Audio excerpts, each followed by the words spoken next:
Here we are with Mo today, and I wanted to ask you, how are you feeling about this conference? I think this conference is great and necessary. I think a lot more Pakistani Americans, Asian Americans need to get involved in sort of politics and also know what's going on. So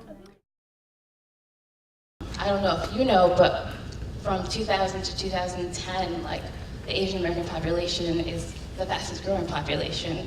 It's 43.3%. That's how much it grew. By 2040, there are going to be more minorities than there are white people in this country, and the power dynamic right now is not one that can sustain that.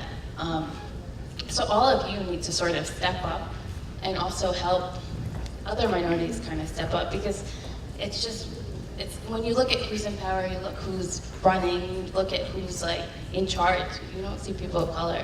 Quick question before we move on. Can you give an example of team building at any point during your career? We had a lot of issues that would come up during law school, whether it was with the administration of the law school or whether it was with something else. And like different people would have to work together. So when you're sort of going to work together on an issue, the first thing is, as I said before, you got to realize like what you have in common. So we would sort of evaluate those kind of goals and then I know the icebreakers are really annoying, but they help. They really do help. Do one or two and then go on your way.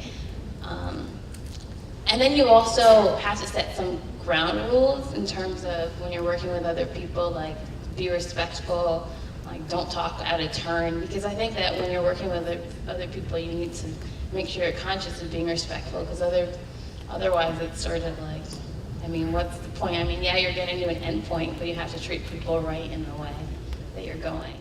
When I went into law school, I really had my mind set on being an immigration attorney. I knew I wanted to represent people in court. What I didn't expect is that I would actually find myself in law school actually working for the courts themselves.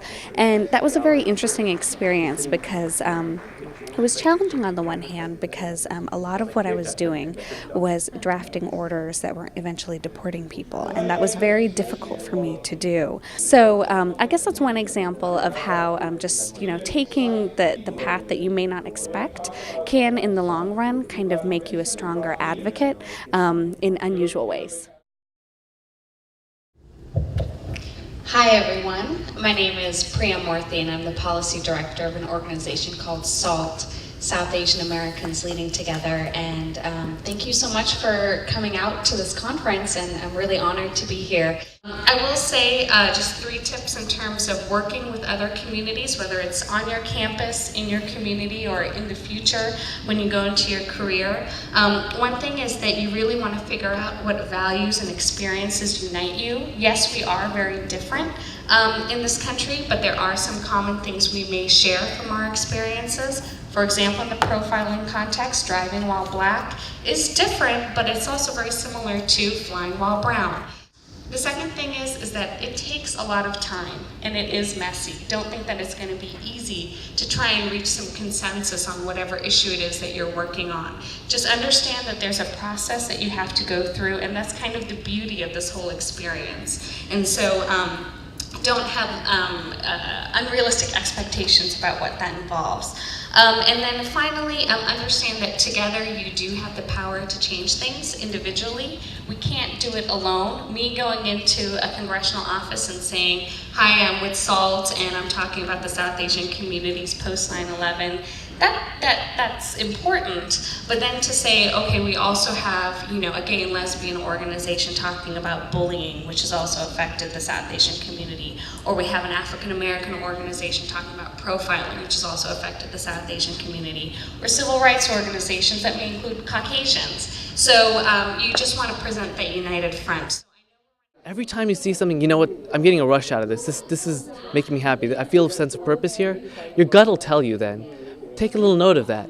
And you'll find, as you keep taking these notes every day, write down what made you happy, write down what gave you those experiences, and you'll see a pattern developing. Each one of those things, those are those passions and those values that define you. And those are what you need to carry with you and keep looking at every day, every week, saying, this is what's going to guide me throughout my life. I didn't have the problem that Priya did, telling her parents about peace and conflict studies. I was an engineering major, so my parents were loving that down at UVA. But at UVA, I got this taste of something called community organizing.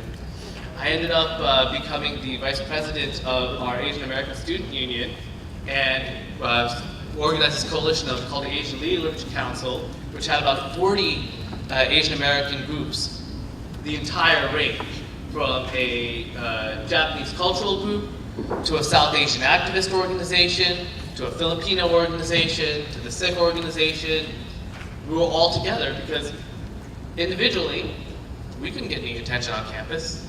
We couldn't get any funding to have someone on staff in the administration who would look at Asian American programming and serve the needs of the growing Asian American community on campus. But together, we found this commonality, and we were able to advocate for a united position to help serve and help take care of the students who came after us. And that's the kind of thing that you see translates on as you move on in your career.